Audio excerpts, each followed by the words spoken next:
Right, hello. Welcome to the Hold My Helmet Football Podcast. I'm your host, Will Reichling. And I'm your co-host, Dylan Boyle. Welcome back, Dylan. Welcome back. Almost at the beginning of the regular season. We have just finished preseason, week 3. Well, finally, man. I mean, each week, man, I've just been like, come on. I know. Come on. I can't wait. I really can't. You know, I'm going to the Jets game on September 11th, and that's going to be a crazy atmosphere. Probably the craziest atmosphere I will ever experience as a Jets fan. So, yeah, you know, I'm excited, but I just hope I'm not disappointed by when I go there because they lose that game. The last game wasn't good for you either, right? Yeah. It was the Jacksonville game, right? Oh, the last game I went to? Yeah, that was the Jacksonville game. And it was to the point where people were coming up to me, fellow Jets fans, completely demolishing me because I was wearing a Zach Wilson jersey. Yeah, that was the lowest of my lows. That's literally right when he really just got bent. He was done. They were really done with him. I was becoming a little bit of a Zach Wilson apologist before that, but then after that game, I'm like, this guy sucks. So that really changed. You saw it firsthand. Yeah, I was like, no. I also went to the Patriots game where he threw 3 interceptions, and that was another. So I was just done with Zach at that point, but. Getting into we have a lot of big news to talk about this week, so we gotta get into it. Starting with Jonathan Taylor not being able to find a trade destination, so now he will start the season on the PUP list. He will miss 4 games.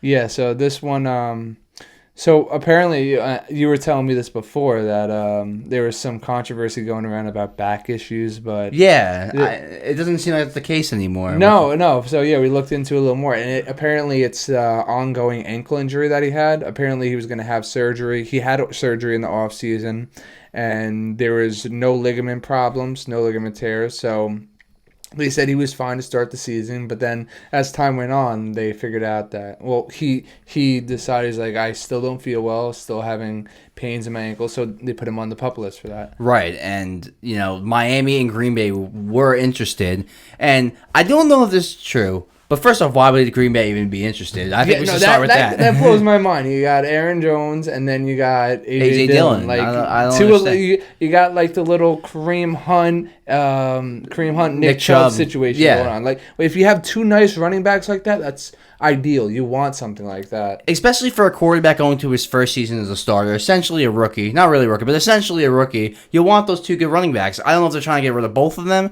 I know Aaron Jones is getting a little older. I just don't understand where they're coming from. The only thing I could think of is maybe, get rid of 2, just get 1. Yeah, but why would the Colts take on an older Aaron Jones with his contract, I think, being slated for $11 or $12 million this season, when Jonathan Taylor is, when he's healthy, better than Aaron Jones, and I'm pretty sure he's making less right now. So it doesn't really make a lot of sense to me. Well, I guess you would have to pay Jonathan Taylor. And that's another big reason why a lot of teams aren't interested in him, because it's not just a trade; it's a trade and a sign. So, and teams don't want to pay him the money. So it's like you're going to give up a first-round draft pick, which is what they want, which is ridiculous in itself. Because Jonathan Taylor was a second-round pick. I mean, I know he's played like a first-round pick, but he's gotten injured. So you're gonna give the Colts a first or second-round pick, and then you're gonna pay Jonathan Taylor on top of that. That's a terrible deal for any other team trying to get Jonathan Taylor. And for a situation like they're in, right?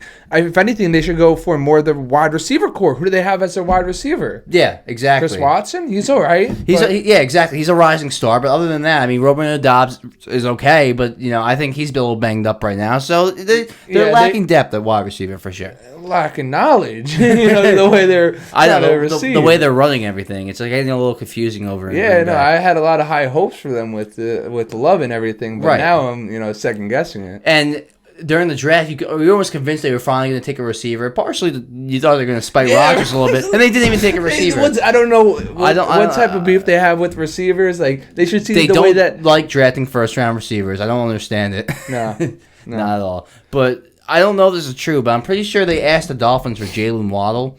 And, talent, a bit, superstar-wise, yeah, they're, I guess par and par, but one's a receiver and one's a running back. Jonathan Taylor's a game changer, but so is Jalen Waddle, and you'd rather keep the game-changing receiver than the game-changing running back. Plus, that's what makes the Dolphins the Dolphins. They're 2 top-end receivers. I get that, yeah. At the same time, I'm like, imagine having Tyreek Hill and Jonathan Taylor. Yeah. That would be type crazy. I know, but I feel like Mostert and Jeff Wilson could get it done, and I think they're fine in that regard. No, Mostert's a moderate running back. Yeah, he can get the job done. He can definitely get it done, but that's the thing. They were in the Dalvin Cook sweepstakes, so this only makes sense. The confusing thing is I wouldn't give up Jalen Waddle. That's clearly why this didn't go through. if that's the reason, but it makes total sense. I wouldn't give up Waddle for Jonathan Taylor either. So no, yeah, they have something nice going on in Miami, Yeah, and you don't want to mess with that at all, especially since Waddle's on a rookie contract too. So I know you're paying Tyreek Hill top end money, the most in the league for a receiver, but then you got the other one on a rookie contract, so it works out. Eventually, you're gonna have to pay Waddle, but they don't have to worry about it right now. Speaking of other running backs. Josh Jacobs finally returns. He gets signed, 1 year, $12 million, $11.8 million guaranteed base salary, and then $200,000 incentives. So it gets slightly more than Barkley, Dylan. Yeah, so I think you're just trying to ruffle up some feathers, saying, "Oh yeah, I'm never coming back to Vegas." Well, hopping on a plane, I'm gone, guys. Well, he's back in back Vegas now, buddy. You know.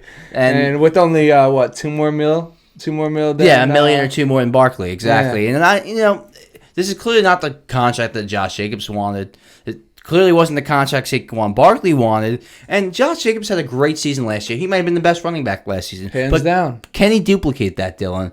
I don't think he's going to duplicate those exact numbers. He might take there might be a slight drop off, and then he's still so young though. So I right, he's can't 25. See, yeah, no, I still can't see him. The way the momentum's going, he just You think it's going to go upward? Yeah, I don't know about that. I think that was his peak, and they're now he has something to prove. Exactly. This is now another last year was a contract year for him, and now that's it's going to be another contract. Yes, yeah. That's why now it's going to be another contract year for him this year. But that's the thing: is it just going to be the same thing at the end of the season again? Are they just going to keep doing this over and over? I think something's got to give, And what's going to give? Is it going to be Josh Jacobs or the Raiders? Or the Raiders just going to move on? No, I'm just meaning the running back situation. They got to figure out something with these running backs. They got to meet somewhere in between, and I think that's what's happening. But there's still 1 year deals, 2 year deals. I know a lot of these players want security, and they're just not. It's these running backs, and they're not getting it. They're not getting the security that the quarterbacks are getting. I mean, Mahomes with a 10-year deal. But you got to realize it's the way that they play them as well. Yeah. You're going to have a running back last a lot longer if you don't run him every other drive, every other play. I heard an interesting thing thrown out there,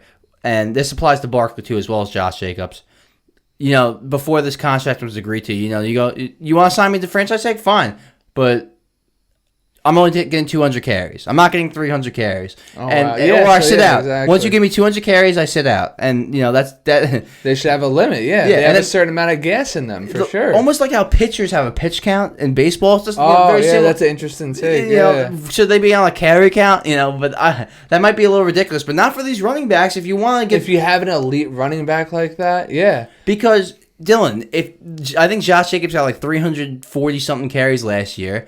Now he's gonna go he went to the team probably and he's like, you gave me this much volume, I produced this much for your team, and the Raiders organization probably turned around and said to him, well, now you got more wear and tear because you have 340 carries. So do you see the paradox here? You're producing more for your team because you're getting more carries, but then they're going to turn more of your body. Exactly, and they're going to say that at the end of the season. Well, you got this many carries, you're this much older now. And it's only it's creeping around the corner when is this guy going to get hurt? When is this guy going to get hurt? Same with Jonathan Taylor, exactly. Yes, well, Jonathan Taylor is hurt. He has an ankle injury, and that might be the reason why they don't want to pay him, and there's exactly right, exactly, and it's lingering. It's lingering. Yes, so it very much now is lingering. It's not a tear or anything, but it still has pain. This is starting to make a little more sense for the Colts, and for him to come out and demand a contract now, when he's been having continuous, he should have done. Jonathan Taylor should have done that after his 2021 season, where he had a crazy season. He should have demanded money then. So that would have been smart.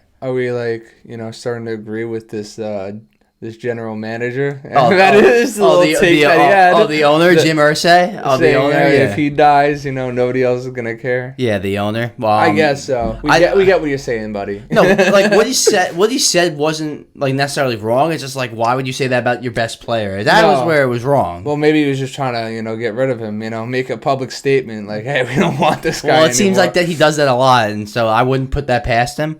But at the end of the day, back to Josh Jacobs, I guess it worked out for him because he got a little more in the franchise tag. A little more, but it's just I guess it worked out, but I'm not. It's just like the quarterback situation, just getting $1 more mil. You just then get a little more than so he basically beat out Barkley. He wasn't getting McCaffrey money, which is $5 million more than that. But I guess it worked out. I mean, he's gonna play this season. That's all that matters. So I guess that's a win for the Raiders. I mean, don't get me wrong, bro. Anybody that's getting overpaid $10 million shouldn't be complaining. Yeah, I know. You got to put it into perspective. I get it. But yes, you do. I completely agree in that scenario. But at the same time, these guys, they put their. I spoke about this a couple weeks ago. You put in your life on the line for these organizations. Should be paid handsomely. Right, and we kind of had the discussion of pay him earlier. So Josh Jacobs is only 25, so he can definitely be. He's at that point, his peak right now. And and this is definitely the time for him to have gotten paid because of the season he just had. But it's just the way we keep saying this every week, Dylan. The way of the running backs, it's rough. It's rough. Speaking of, Kareem Hunt and Leonard Fournette still aren't on a team. And shocking. Leonard Fournette, okay. Yeah, because he's starting to look a little shot. But Kareem Hunt. That's what I'm saying. He looks so good with Nick Chubb. They had such a nice duo over there. And I know he had an off season last year. I think you were telling me this off air. They had 3.8 yards per carry. But that only lined up Nick Chubb to have an amazing season. Exactly. And I'm curious how he would look if he was the main guy. Maybe a team wouldn't do that at this point in his career. I think creeping up on 30, late 20s. But he would complement a lot of running backs. He would. Yes, he's old as well, 28 years old, but...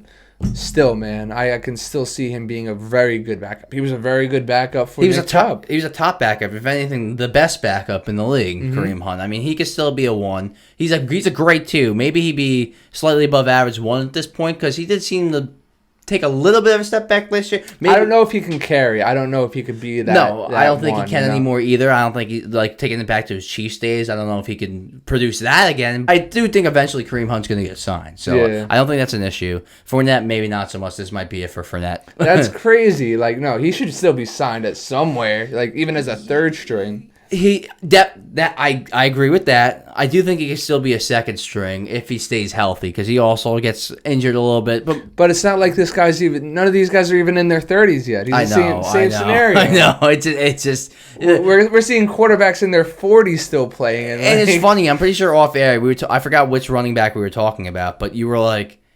He's old. He's 28, and just hearing that was crazy. It's like I'm 27. He's old. It's like you wouldn't consider any other player old at 28 besides running backs. I know. It's just the way that the running backs are. The running backs for sure. But moving on to, I think this is the biggest story out of everything that we've talked about so far. And it's going to talk about Trey Lance getting traded to the Dallas Cowboys for a 4th-round pick. A 4th-round pick. Is he even worth a 4th round I get pick? He was number 3 overall, but I wouldn't have given more than the 6th, Dylan. That was a stupid move by Dallas. I wouldn't give him anything. Dude, there's no way he's going to be out Dak. There's no way he's going to be out Cooper Rush. Dude, you could have gave it a season, and you could have just, you would have been a free agent at that point, Well, that's what's exactly for Dallas. For San Fran, they hit a home run getting a 4th for him. Yeah. What a trade for we San can get Fran. something out of it. And Let's again, go for it. I get he was a 3rd overall pick. But he's not going to beat out Dak. He's not going to beat out Cooper Rush. We saw it all this preseason. It showed us everything we need to see. Exactly. That pick that he should have just threw into the dirt, but he threw it at 3 defensive linemen. What was that? Looking terrible in practice camp. Cooper Rush was 4-1 as a starter last year. You think he's going to beat out Cooper Rush for the backup job? People want Cooper Rush to start over Dak. So what are they doing? They think that he's going to be the future? I think they're going to trade Cooper at this point. Cooper Rush? Yeah. That actually could work if there's a team desperate, get a little something from him. Yeah. Exactly. You see what you got with him, especially since he went 4-1 as a starter.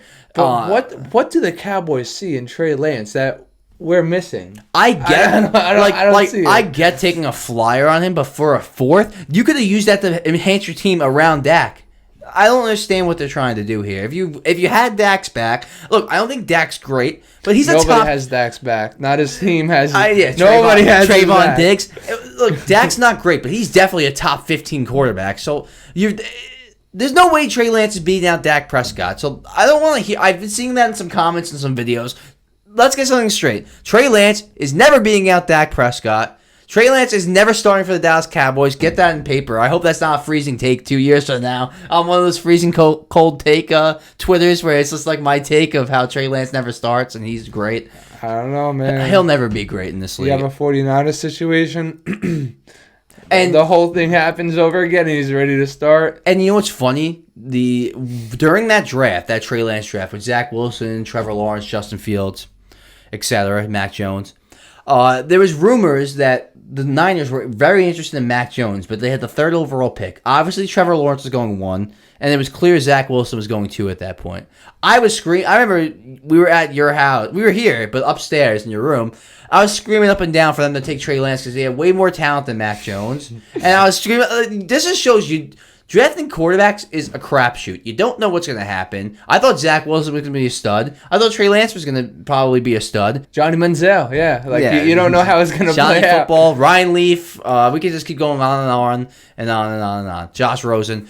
But it's funny because they were interested in Mac Jones, and I was screaming for Trey Lance because Trey Lance's ceiling was way higher.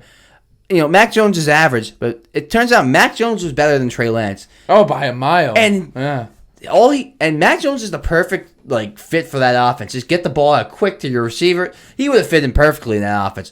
Who they really should have taken was Justin Fields. That's who they really missed out on. Imagine the Niners with Justin Fields. That would be crazy. That would be They missed out.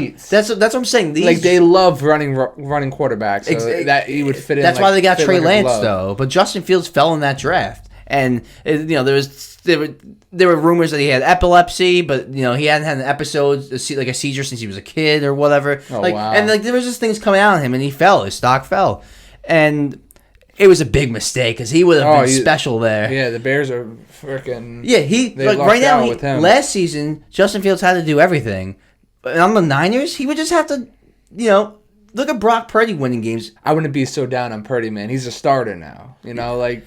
Yeah, right. And I agree with that because he had over 100 passer rating last season in the 7-8 games he started, and they won every game that he started and finished.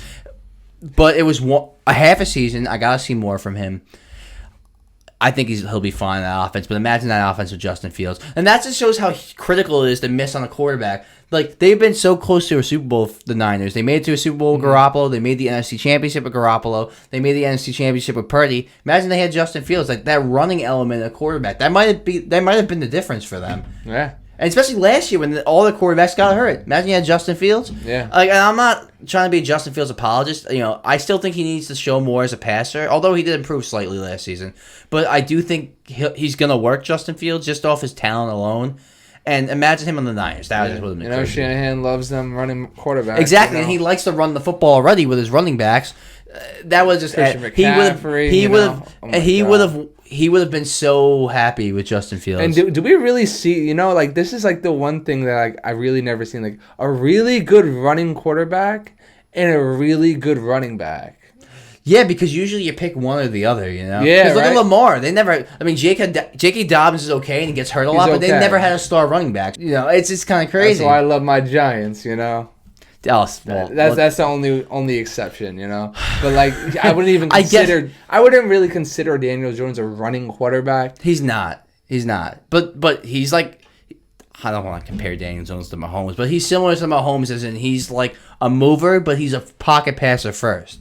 Daniel Jones. I like that. And he's got a good arm. That's why I like him. When in doubt, for he sure. could just run out the for pocket. sure. That running element makes Daniel Jones even better. He just needs to step it up in other aspects. Now he has. He's the problem was he was a turnover machine. Last season he really put that to bed. Yeah, he did. 100%. Only 5 interceptions. He used to fumble it like crazy. He did not see that last season. Brian Dable cleaned him up. Now I kind of want to see him let it rip a little bit. He had 24 touchdowns in 12 games as a rookie. I kind of want to see a little bit more of that again. Can you let Daniel Jones rip it downfield? You got speed at receiver now. We went down the list of Hyatt, speed, Wan'Dale Robinson, Paris Campbell. Waller's pretty fast. Yes. They have the talent now. So let's see what it is, You got Barkley too. Don't leave Barkley out for sure. Yeah. But the Arizona Cardinals, Dylan, we have no idea what direction they're going. Well, maybe we do because they released Colt McCoy. Where they're going. They released Colt McCoy. Down. They traded for Josh Dobbs. Yes, that was big. That was big news for me because it kind of really it really showed where they're going this season. And it's crazy. All these moves that they're making, releasing Hopkins, trading Isaiah Simmons to the Giants, which I loved. I'm excited for them. The only thing that they need to really touch up on is that the O-line. Yeah, but if Evan Neal could step up on the right side, then they might be okay. And they drafted the center too, so he could be really good. Diverting. Yeah, anyway, we are diverting. Let's talk about the team we're not I love excited my Giants. What can I say? Let's talk about the team we're not excited about, the Cardinals. Yeah.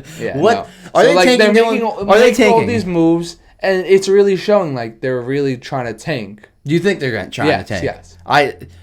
What they're showing Caleb right Williams is a freaking beast. So he's like a combination of like Mahomes for sure. and like Jalen Hurts or like Lamar. He is something else. I don't know if you guys seen him yet, but look at his highlights. He just looks different, man. And the way he moves around. I've been trying to put you on him for a while, and then I got a random text from you like, dude, have you seen this Caleb Williams guy? I'm like, yeah, man. That's what I've been saying. I was a little late to the boat, yeah. But so yes, he is. And if they else. get the number 1 pick, absolutely take Caleb Williams. But if you get any other pick, 2, 3, 4, you stay with Kyler Murray because you're not going to find a replacement as talented as Kyler Murray other than Caleb Williams. He's a top 10 talent. I know he's a headache in the locker room. He will mature. My prediction is he's going to mature eventually. He's going to get older. And you just got too much of a talent there to give up on. So I think it's like a Rodgers situation here. Like, I really think he would look a lot better on a different team. I just feel like he's not meshing with everyone. He's just not getting along with the coaches, you know. And I think he just overstayed his welcome there at this point. But if Arizona moved off him without getting the number 1 pick, I think they would be moving in the wrong direction because I don't think it's hard to find a quarterback in this league. Unless you have Caleb Williams locked down, why would you move off Kyler Murray? What direction are they moving in with all these moves that they're making? Well, now obviously they're not making. This is interesting. If they don't get the number 1 pick, Marvin Harrison Jr. looks like the best wide receiver prospect in I think a decade. They take him with that number 2 pick. Now you got Kyler Murray, a receiver. You still got Buda Baker in the defense, even though now he's been demanding a trade because of contract issues or whatever. You have you still have Marquise Brown. You have some players. So it's not like they have no one. Their defense is a little shot, but it's not like they have no one, okay? They have some tools there. James Conner's still there, but he gets kind of hurt up and down a little bit. But oh my god, I forgot James Conner. That's insane, man. Yeah. I literally forgot he even existed. He had a little bit of a down season last year, but when he plays, he's definitely effective. But we're gonna hearing rumors that he's gonna be requesting a trade, or they're gonna want to trade him. You know, I can see that. Well, James Conner. Well, yeah, they're getting rid of everyone. No one's gonna pay James Conner. I mean, just getting hurt all the time, and I just don't think if they're not gonna pay, people aren't gonna pay Jonathan Taylor, and no one's gonna pay James Conner. So I'm not too worried about that. But I know you're not the highest on Kyler Murray. Yeah, most people aren't, and I get that, but my boy is too concerned about that Call of Duty. You got a real duty in front of you, man. You got to take care of that. I feel like that's a little overplayed.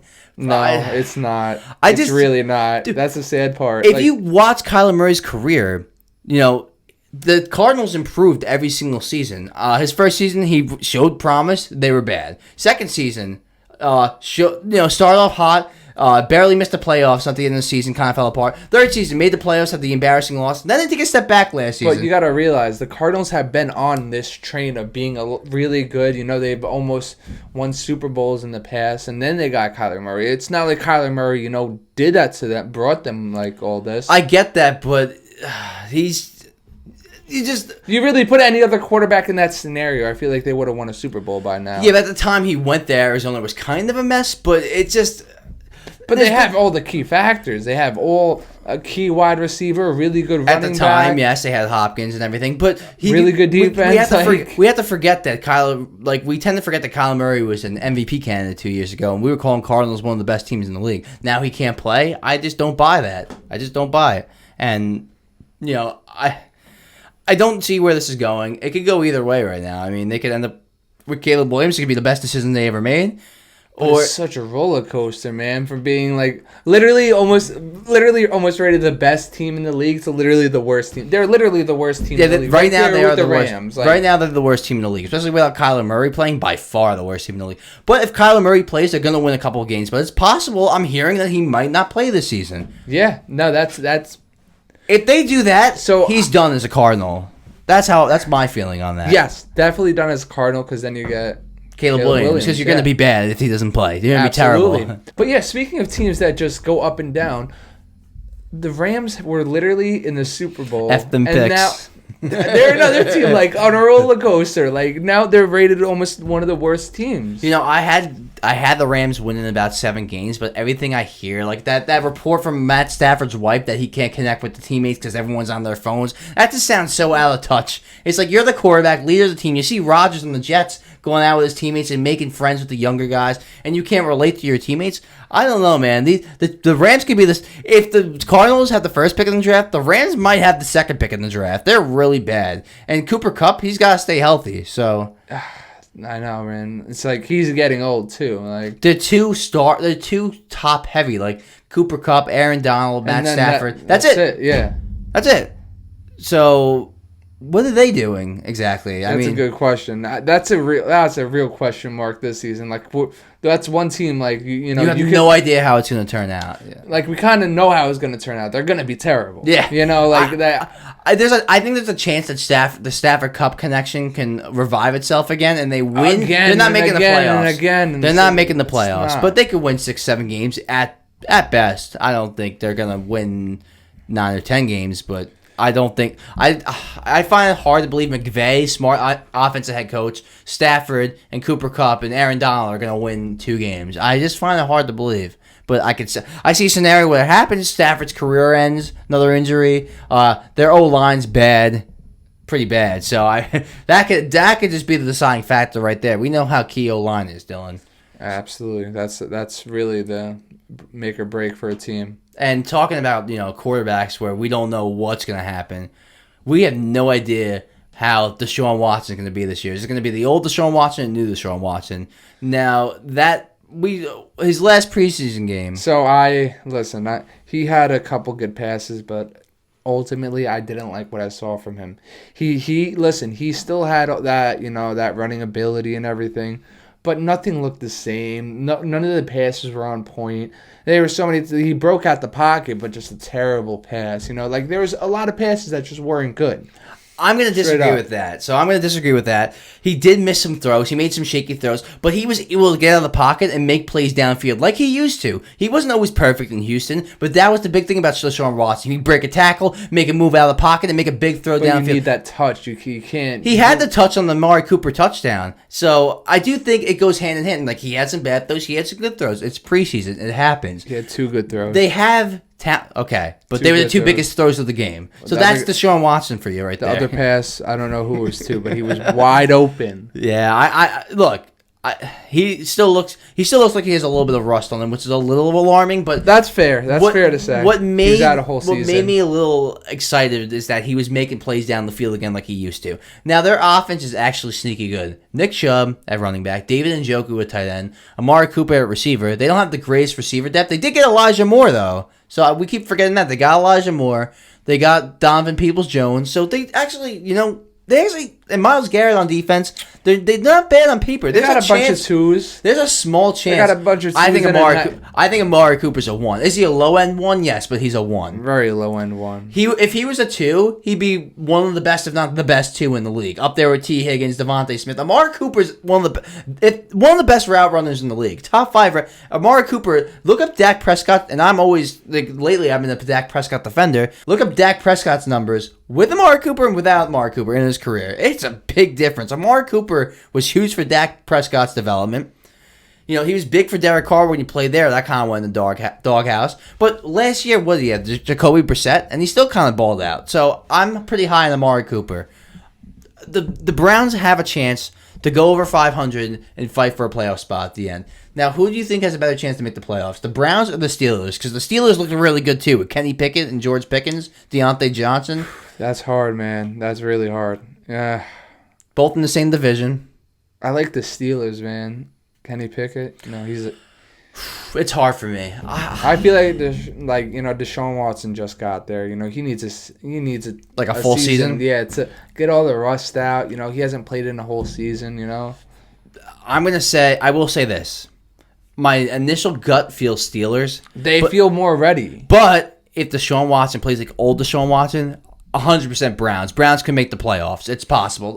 All 4 teams in the AFC North, Bengals, Ravens, Steelers, Browns.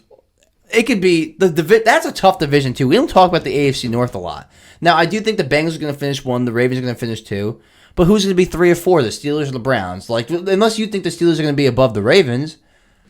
I mean, they're definitely not going to be better than the Bengals. Let's put that to bed right now. I think we see a bunch of smoke and mirrors in Ravens facility. It's a lot of overhype.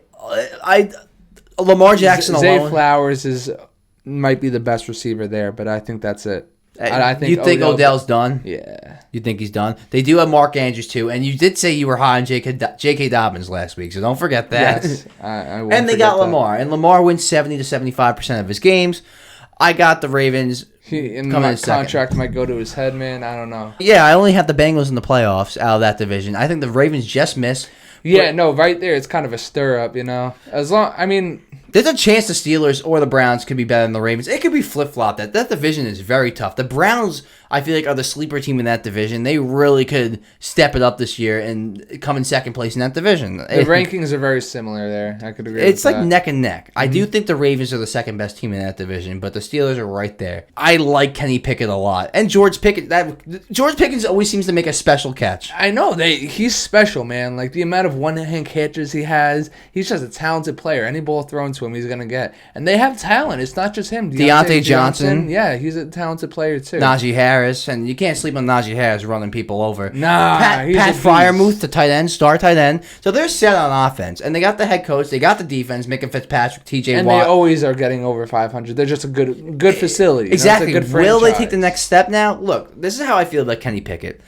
He, as a rookie last season, he looked like he wasn't scared to throw the ball into tight coverage. Now, sometimes that could be stupid and you could throw interceptions, but he wasn't scared. A lot of rookies are scared to throw in tight coverage. And he showed he could move out of the pocket and make plays on the run and do things, do some damage with his legs. I saw him make a touchdown throw, running to the left and hitting the running back on a weight. It was beautiful throw. He's looked great in preseason, and I think he's going to take a big step this season. I think people are underselling Kenny Pickett. He could go into the top 15 when it's all said and done after the season. Yeah, that's just a name that isn't thrown around enough. No, he's kind of going under the radar, and he's kind of like a B to B plus at everything. He's got a good arm, not great.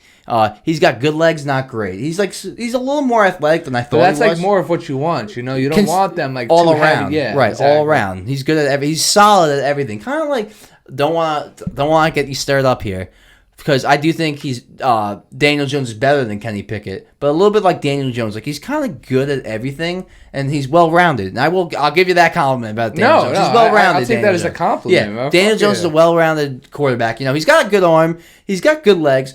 He's a little better at all those things than Kenny Pickett. He's got a little bit of a better arm than Pickett. He's got definitely better legs than Pickett. But Pickett just shows that he's, and being a starter at Pitt for multiple seasons. I think he played this all 4 seasons at Pitt.